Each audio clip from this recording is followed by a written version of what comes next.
Bonjour chers industriels et bienvenue sur ma chaîne YouTube intitulée Industry Tools for Success. Je m'appelle Dr Gilas Badinga-Mwanda et je partage avec vous des contenus pour vous former et vous qualifier sur l'outil industriel.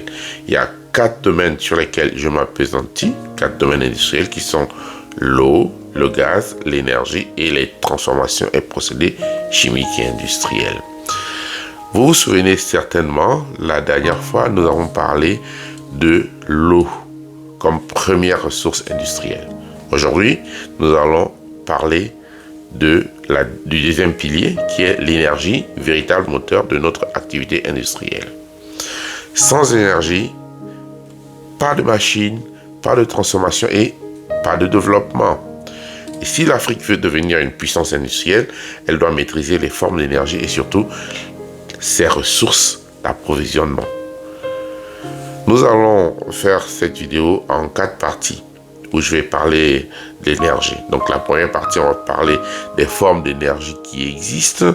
Ensuite, en partie 2, nous allons parler des sources d'énergie. Et en troisième partie, nous allons parler un peu des enjeux pour l'industrie, les enjeux de l'industrie, pour les enjeux de l'énergie pour l'industrie africaine. Commençons par la partie 1, comme nous l'avons dit, les formes d'énergie existantes. Donc techniquement, l'énergie se présente sous plusieurs formes, selon son usage industriel. On a l'électricité qui est la plus universelle forme qu'on connaisse. Ça alimente les moteurs, les pompes, les systèmes de contrôle, l'éclairage, l'automation, etc. Et c'est indispensable dans toutes les usines.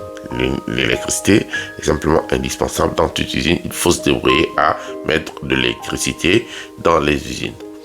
Une autre forme d'énergie, c'est les carburants liquides. Ce sont les carburants liquides comme le gasoil, le fuel, l'essence, qui servent au groupe électrogène, aux chaudières et aux véhicules industriels. Donc ils offrent une énergie concentrée mais souvent coûteuse et polluante. Dans ce cadre de carburant liquide, on peut aussi parler de sources d'énergie qui sont vertueuses, par exemple des formes qui sont vertueuses, comme par exemple le bioéthanol, qu'on peut faire prendre la base de certaines plantes. Ça, c'est très vertueux pour l'environnement. On pourra revenir dessus sur une vidéo plus tard. Donc, il y a aussi d'autres formes d'énergie, par exemple les carburants gazeux. On connaît le gaz naturel, on connaît le biogaz et l'hydrogène.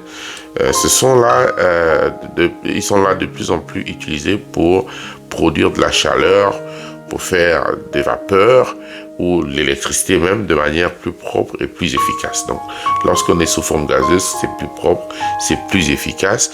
Et d'ailleurs, je fais souvent la promotion de biogaz parce qu'on peut fabriquer soi-même en Afrique du biogaz à base de déchets végétaux, par exemple, ou bien des déchets de cuisine.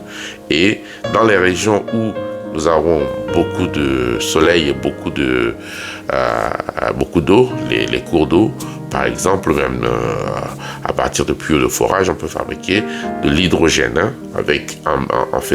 en reliant le solaire et l'eau.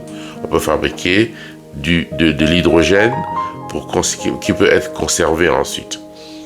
Enfin, on trouve l'énergie thermique, donc la chaleur en quelque sorte, qu'on utilise dans les procédés chimiques, les séchages, les distillations, les transformations agroalimentaires.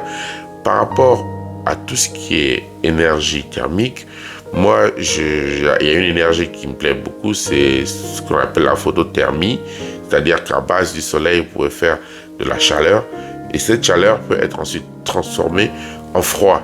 Donc ça peut alimenter par exemple les chambres froides. Avec ça, on peut faire de la conservation du poisson, la viande, les fruits et légumes, etc.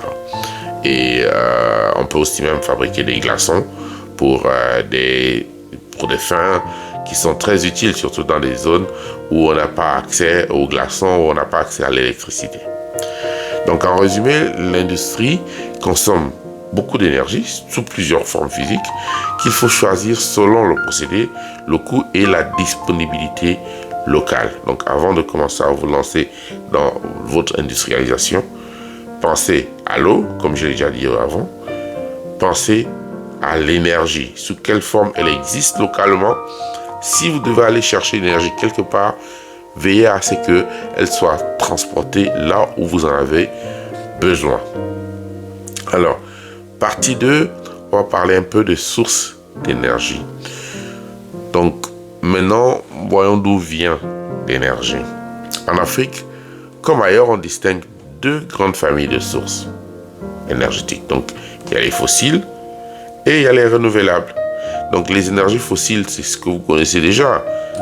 L'énergie qui est prise à partir du charbon, le pétrole, le gaz naturel, ça c'est connu et c'est là où nous sommes réputés en Afrique pour la production et la vente de produits bruts, ce qui sort du sous-sol. Ensuite, c'est quoi leurs avantages? C'est une énergie qui est stable, qui est pilotable et qui est très dense. Leur inconvénient par contre, c'est que elles émettent beaucoup de CO2, elles polluent et leur coût dépend du marché mondial. En parallèle de ça, on a les énergies renouvelables. Donc, elles proviennent de ressources naturelles qui sont inépuisables. On a par exemple le solaire, dont l'Afrique dispose en abondance. Donc, un seul kilomètre carré du désert africain peut produire assez d'électricité pour alimenter toute une ville. Imaginez ça, par exemple. On a l'éolienne, qui est idéale dans les zones côtières ou montagneuses. On a l'hydraulique, grâce aux barrages et mini-centrales.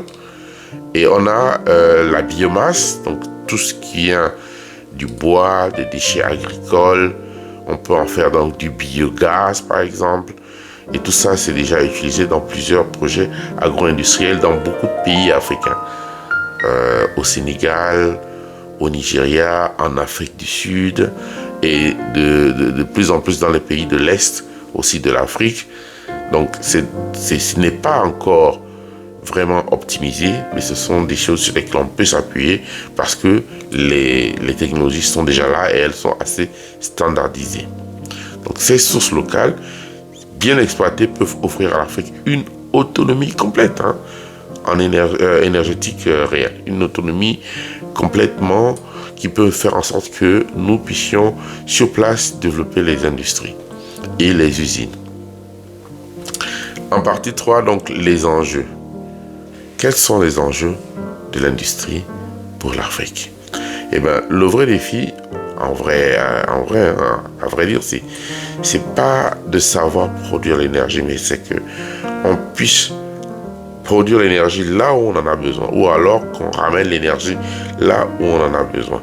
Il faut que cette énergie soit fiable, donc continuellement on est à la fourniture d'énergie, et qu'elle soit aussi disponible à un prix abordable qui a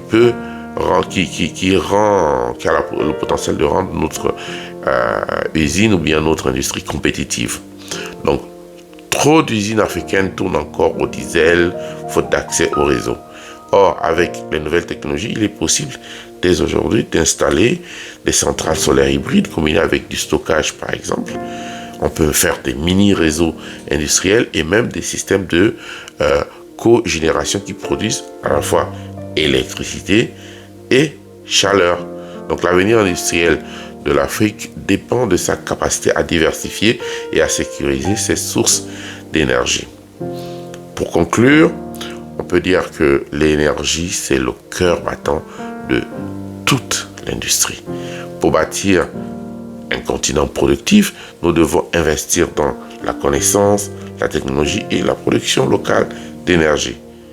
Dans notre prochaine vidéo, nous allons parler d'un autre pilier stratégique, les infrastructures industrielles. Ces artères qui font circuler la richesse et les produits à travers nos nations. Abonnez-vous à la chaîne et continuez ensemble à bâtir l'Afrique industrielle de demain.